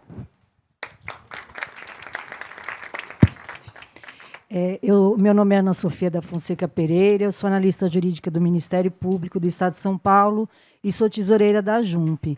A minha pergunta é na mesma linha da Marilene, da questão da violência política.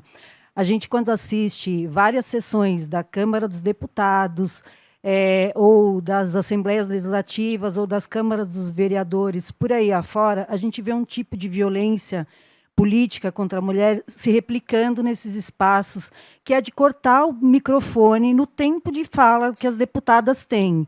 E você vê isso, os deputados fazendo chacota, dependendo do tema que está sendo abordado, são temas relevantes para a sociedade, que importam a todos, e eu queria que vocês comentassem sobre isso, de como que podem ser levadas essa conscientização para esses espaços, de que aquelas mulheres estão ali, foram eleitas da mesma forma que os homens estão lá. Então, o tempo de fala delas é tão legítimo quanto o tempo de fala dos homens.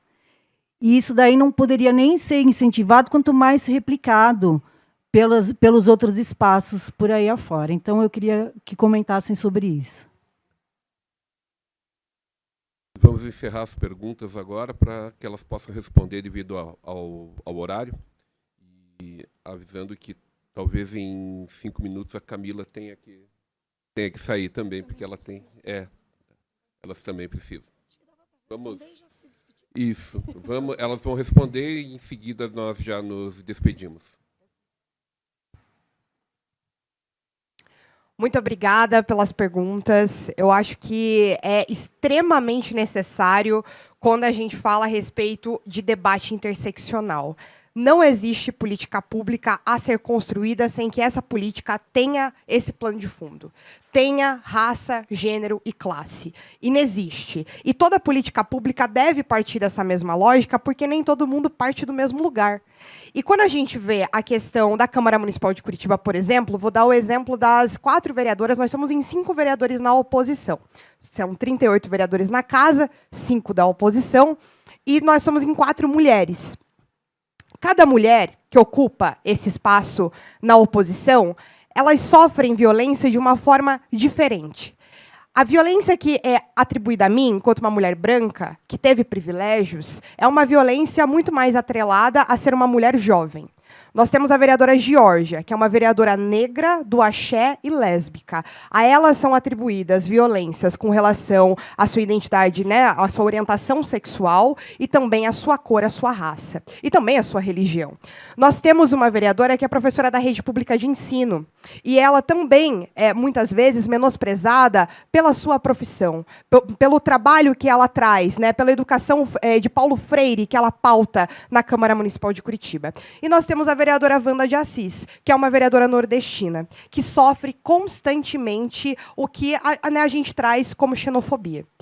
Então, cada vereadora tem uma trajetória diferente na Câmara Municipal de Curitiba e tem um impacto, as consequências da violência para essa mulher, o sentimento dessa violência para cada mulher é sentido de uma forma diferente. E não só no parlamento, mas cada mulher sente a violência de uma forma diferente também nos espaços comuns, entre aspas. Então, no dia a dia, no cotidiano, nos espaços de trabalho, nos espaços de poder, cada mulher passa de uma forma diferente. Então, é impossível se falar a respeito da construção de política pública sem fazer o recorte de raça, gênero e classe. Eu agradeço muito por ter trazido esse ponto aqui para a fala. E a gente precisa dizer, sobre a violência política de gênero especificamente, vou fazer a resposta, que a chacota ela é constante quando nós pegamos o microfone.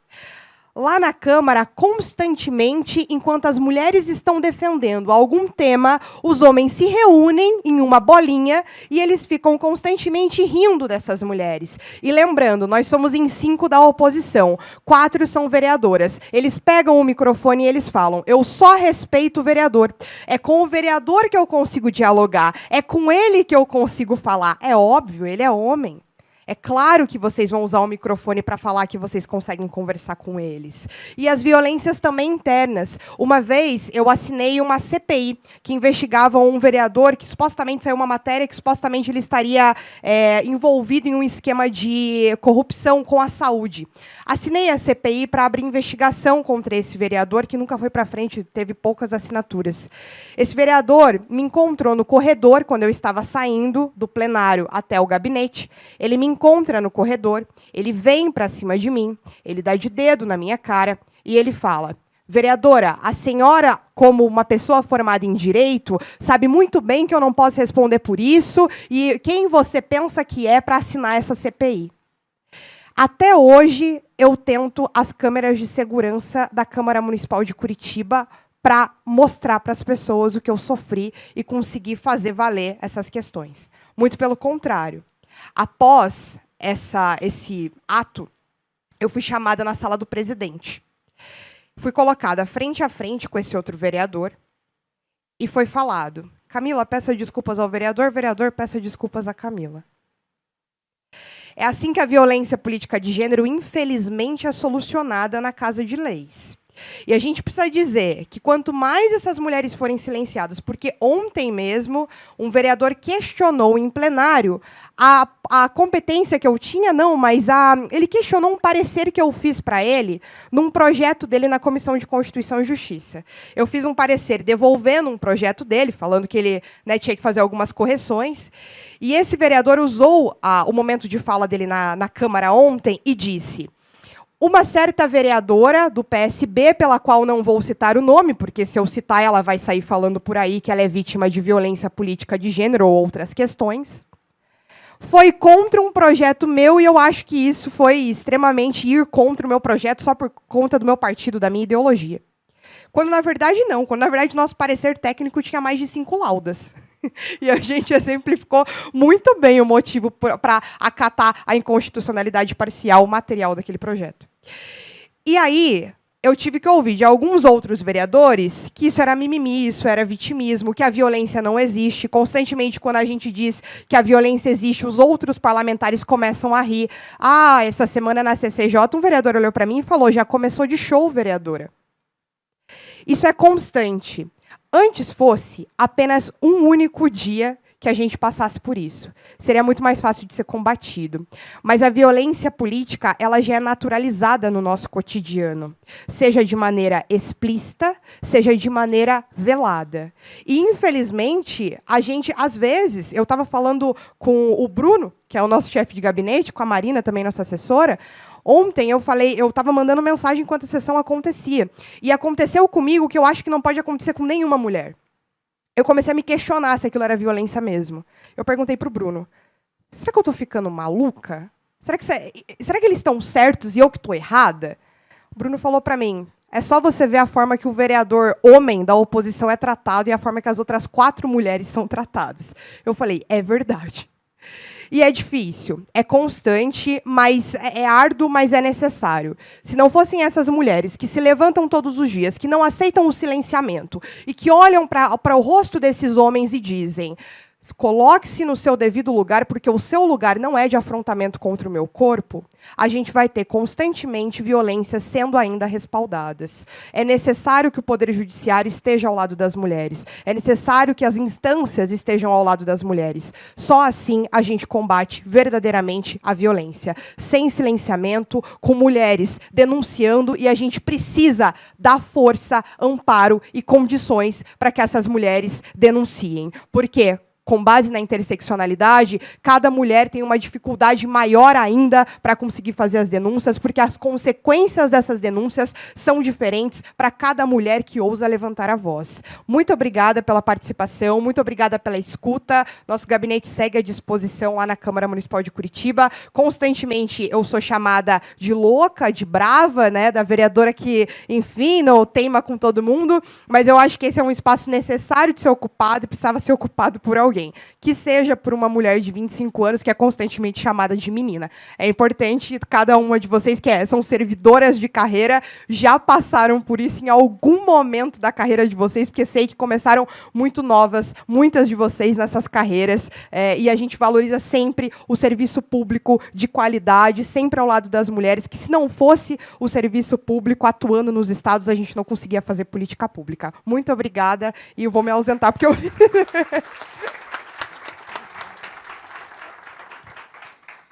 Bom, foi uma alegria poder estar aqui com vocês. E, mais uma vez, né, o debate é importante. Eu reconheço e também concordo contigo que a questão só de quantidade, ela não é a questão. O problema é que, muitas vezes, a gente tem dificuldade de não reproduzir as violências que a gente tenta combater. Por exemplo, eu vejo muitos homens que não têm formação, que nunca fizeram nada e que são parlamentares, são deputados, senadores, vereadores, e está tudo certo. Ninguém diz: eu não me sinto representado por você. Agora, as mulheres, para elas poderem estar nesses espaços, elas têm que ser o gás da coca, como diz o outro. Elas são, assim, requisitadas de tudo. Assim, algo desproporcional. A relação que eu tomo qual mulher me representa e qual homem me representa. Então, eu acho que é nesse sentido que a gente traz esse debate. Porque nós somos subrepresentadas. E, com certeza, se eu for muito personalista nesse sentido, talvez uma mulher negra nunca chegue no parlamento em quantidade suficiente de representatividade para poder dar voz a essa questão de raça. Talvez uma mulher pobre nunca chegue ao parlamento para ter a representatividade das mulheres pobres por conta dessa questão de classe social. E muitas vezes essas mulheres, para chegarem no parlamento, elas não tiveram as mesmas oportunidades que a gente teve. Então, essa questão de quantidade e qualidade que eu quero dizer é que nós somos muito exigentes com as candidatas mulheres para nos representar, mas não temos a mesma exigência com os candidatos homens para nos representar. Sobre a questão do envelhecimento populacional, eu sou um pouco suspeita a falar. Porque na Câmara dos Deputados, desde que eu entrei lá, eu acho que eu fui uma das pessoas que mais fui persistente em trazer esse debate. Tanto que a Comissão Permanente dos Direitos da Pessoa Idosa fui eu que criei na Câmara dos Deputados. A Secretaria Nacional dos Direitos da Pessoa Idosa foi uma proposta minha encaminhada ao Executivo Federal. E a Política Nacional do Cuidado, que foi aprovada recentemente, em 2024, também é um projeto de iniciativa minha. Por quê? Porque a gente enxerga que o país está envelhecendo e que a gente precisa entender que isso muda tudo. Muda o mercado de trabalho, o mercado de consumo, o mercado financeiro e etc. Então, a gente tem feito esse trabalho, assim, em defesa desse olhar do Estado para o envelhecimento populacional, para que ele seja verdadeiramente uma conquista. Mas ele só vai ser uma vitória se a gente também, que também é um problema cultural aqui no nosso país, infelizmente, a gente possa tratar a pessoa com dignidade, com respeito e promover ações e preparar as cidades, que é onde as pessoas vivem, para que elas tenham qualidade de vida com essa longevidade que a gente tem conquistado, porque, do contrário, o envelhecimento vai ser aquilo que eu tive o privilégio de ouvir do Papa Francisco, numa audiência que tive com ele em 2023, ele vai ser uma tragédia, porque o jovem, quando olhar para esse futuro, quer viver muitos anos, ele vai dizer, eu não quero, porque o meu avô, o meu bisavô, que está lá com 100 anos, é vítima de violência, de maus tratos, de negligência e de desrespeito. Então, eu acho que a nossa conversa aqui, ela tem sentido principalmente no seguinte: quando o governador me chamou para mim ser secretário de Estado da mulher, da igualdade racial e da pessoa idosa, eu também tive um pouco de dificuldade de entender onde que essas pautas elas se entrelaçam. Mas foi na prática do dia a dia, conhecendo pessoas, olhando através de lentes como a da Vera, olhando através de lentes de muitas mulheres que são muito diferentes do que eu, e principalmente ouvindo aqueles que já viveram mais do que eu vivi, que eu percebi que lutam, os três perfis populacional, lutam pelas mesmas coisas, direitos, e sofrem as mesmas dores da violência, seja do machismo, do racismo e agora, infelizmente, do etarismo. Então, claro que a gente vai precisar de muito tempo para essa construção, mas eu acho que a partir do momento que as mulheres não aceitarem mais ser silenciadas, e não importa se ela tem uma opinião diferente da minha, o importante é que a gente possa construir um diálogo e a gente trabalhe naquilo que a gente converge e não naquilo que a gente diverge, porque divergir, a gente vai divergir sempre. E também não tem problema se mulher tem pensamento diferente de mulher, porque homem também tem pensamento diferente de homem.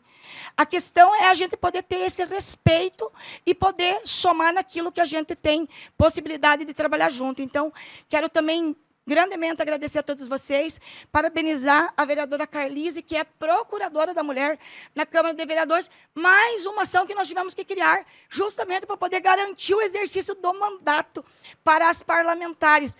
Constrangimentos, como a Camila falou, a gente passa todo dia, bem verdade. Claro que umas têm mais resiliência, têm mais estrutura para enfrentar.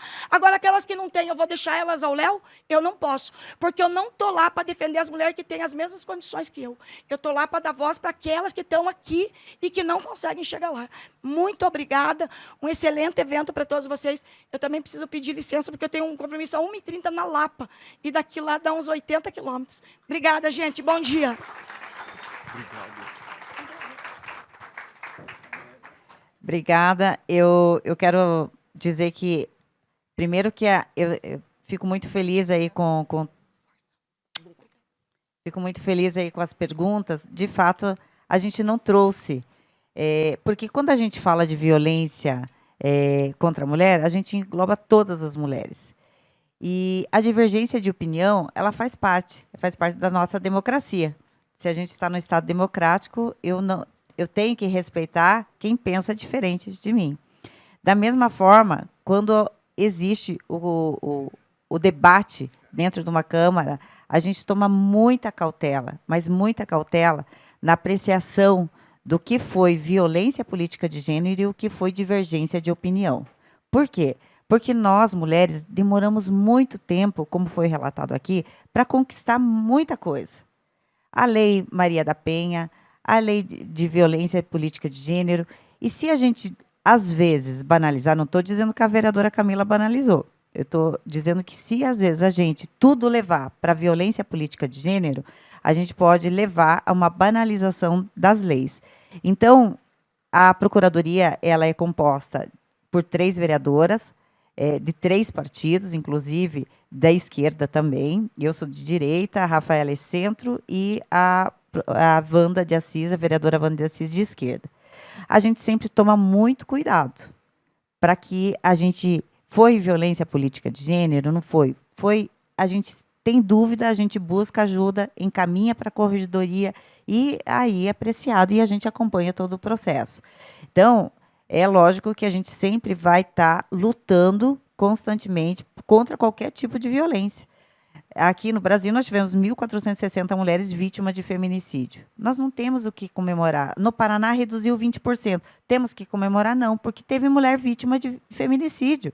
Enquanto tiver uma mulher vítima de violência, qualquer tipo de violência, não tem o que a gente comemorar.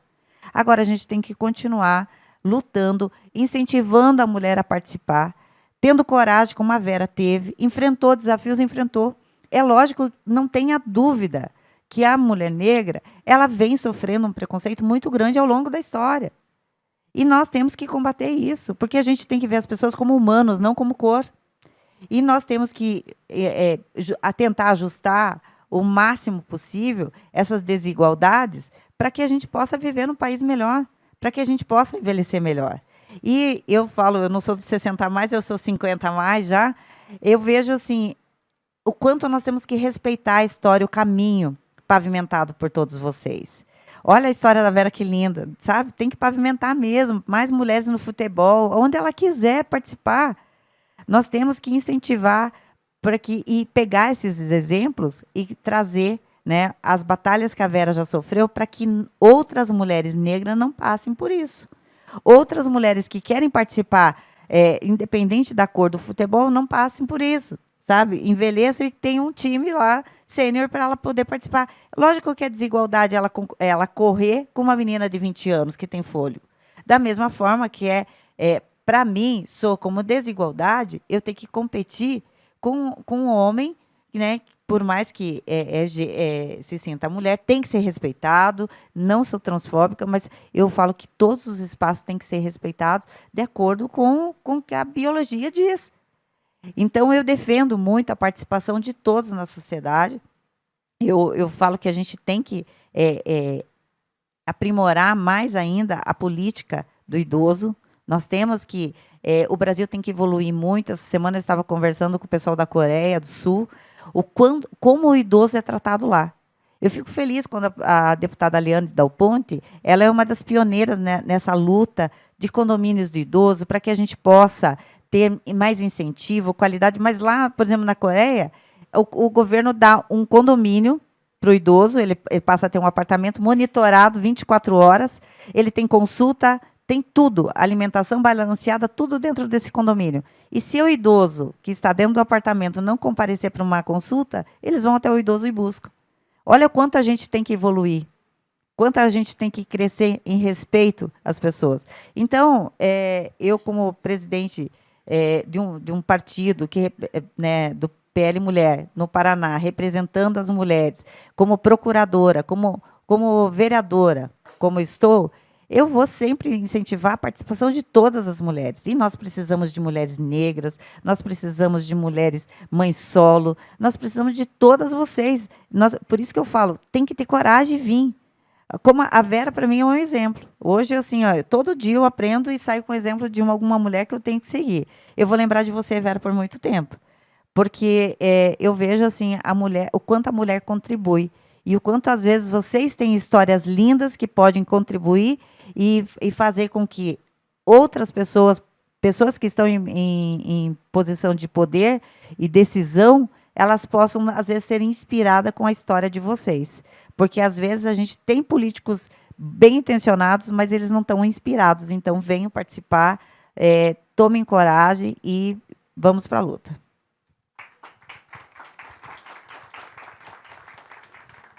Bom, eu quero agradecer essa oportunidade, né, que a CONACAT me proporcionou. Eu aqui, dos meus 64 anos, mulher, idosa e negra, né? Então, hoje eu já vi muita coisa na minha vida, né? 64 anos dá para ter passado por muita coisa.